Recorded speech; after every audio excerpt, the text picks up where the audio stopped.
Hello guys, mapagpalang araw sa inyong lahat, mapagpalang oras, sana nasa mabuti kayong kalagayan at kasama ng inyong mga pamilya. Gusto ko lang ibahagi yung blessings, sana sa pamamagitan ng ating Panginoong Diyos ay mapasa amin at sa pamamagitan ng aking mga amo. Sila lang ang aking pag-asa para mapasa amin. Sana tulungan niyo ako magdasal guys, lalong-lalo na sa aking mga pamilya. Sana may pa-improve namin yung bukid ng aking kapatid na bibilhin namin. So sana hindi kami mabigo sa pamamagitan ng ating Diyos at sa aking mga amo. Sana bigyan niya ako ng maraming lakas, tiyaga, pagtitiis at lakas para makapagtrabaho. Tuwang-tuwa kasi yung mga anak ko. Share ko lang yung kanilang istorya. Dati ang hirap kong yung kumbisihin na magpunta sila doon. Kasi nga iba yung laki sa bukid kumpara sa syudad. Hindi naman kami mismo sa syudad pero malapit kami talaga sa syudad. So ibang-iba talaga pag lumaki ka sa bukid. Kaya hirap makumbinsi, pero nung nakumbinsi ko na sila, tuwang-tuwa sila at sila ay masaya. At thank God na ano ko rin sila na magpunta doon. Namasyal, tuloy nagtanim ng mga saging kasama yung aking asawa. At nagpapasalamat din ako, ina-appreciate ko yung kanilang effort para tumulong din. Kaya magaan ang trabaho, pagtulong-tulong. Masaya ang pamilya pag magkakasama, magkakasundo. At gusto ko lang i-share guys, hindi, huwag niyong sabihin na ako'y nagmamayabang. Kasi may kanya-kanya tayong prinsipyo sa buhay.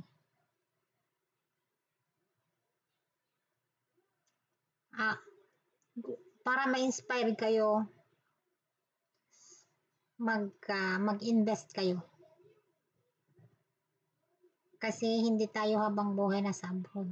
Kahit wala kayong ipon, kung may investment kayo, napakaganda. Napakasarap magtrabaho. Kung makikita mo yung mga pinagpaguran mo, ay nandyan. Yun ang nagbibigay lakas para ikaw ay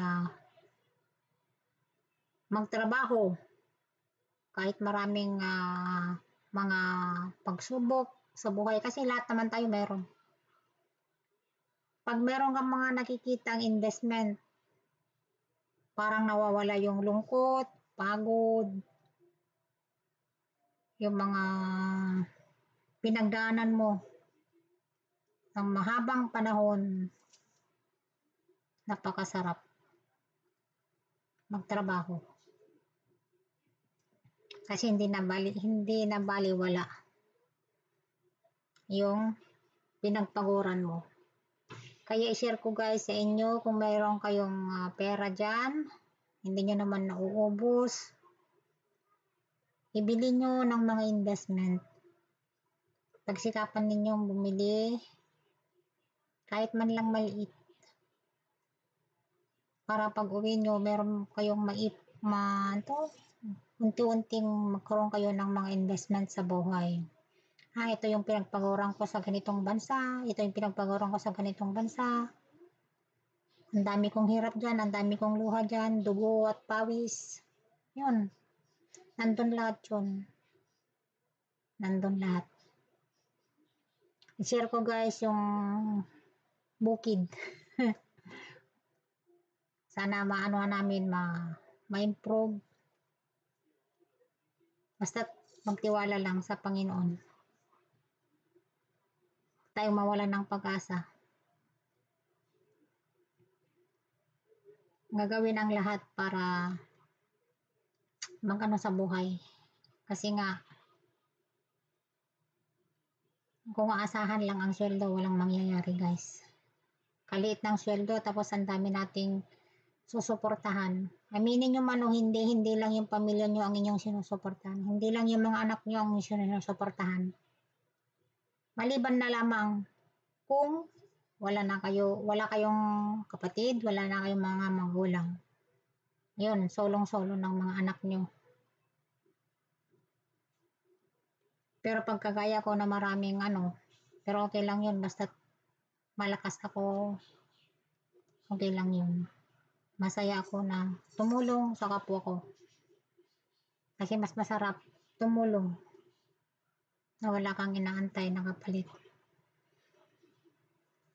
Tara guys,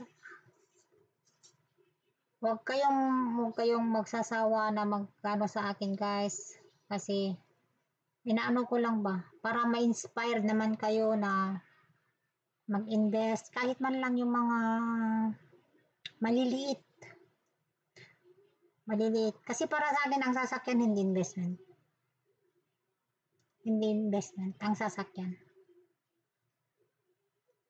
Oo, maganda may sasakyan kasi makakapunta ka dyan, pero araw-araw tumatain ng pera. Araw-araw kumakain ng pera. So wala akong sasakyan guys, mga anak ko lang. Ayun, motor sa akin, so ayun, marami. Tricycle, binenta ko na yung isang tricycle namin, dati matagal na. Kasi wala naman hindi naman kumikita. Sayang lang, nire-renew taon-taon. Tax dito, tax doon. Kaya sabi ko, pag uwi ko, benta ko lahat yung mga motor. Totoo yun. Para sa akin, ang sasakyan hindi investment. Maliban kung may business ka. Kung nagtatrabaho ka, at yun ang gamit mo, walang problema. Pero yung sasakyan na pang display lang,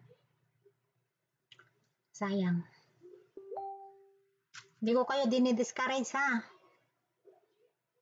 Kasi kanya-kanya tayo ng prinsipyo guys. Mas gusto ko ang lupa kumpara sa sasakyan. Ang lupa hindi kinakalawang. Ang lupa hindi nababawasan. Kahit maghukay ka pa ng maraming timba, magtanim ka sa mga hindi mababawasan. Lupa pa rin yun. Pero yung sasakyan, kinakalawang.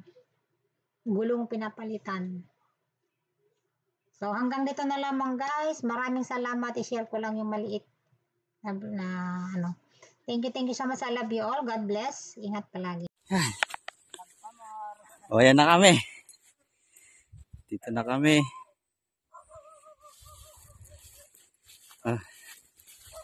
Kalabaw.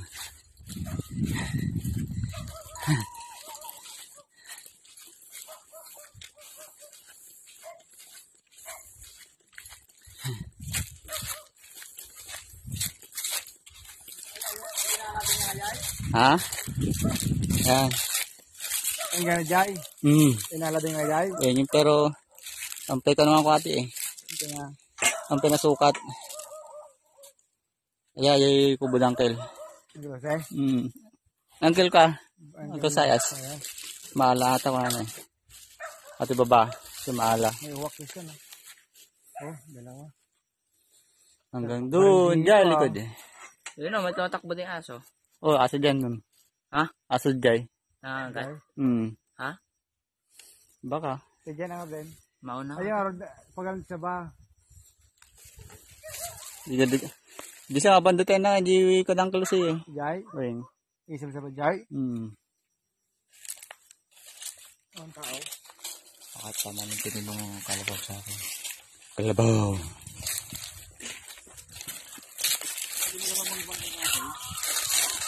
Nangko Sayas. Dati ibang bangkagin nata, igid nata. Ring. Diyan ah. Diyan likod.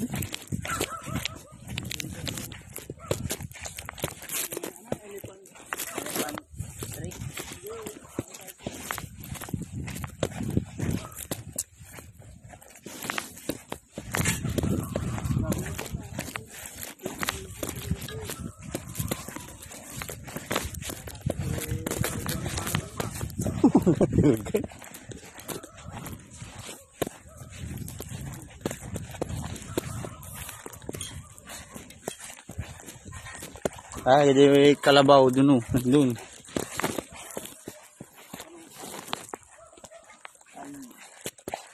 Bupalo yung isa. Apat. Kagataan. Mali ko ano nang kay.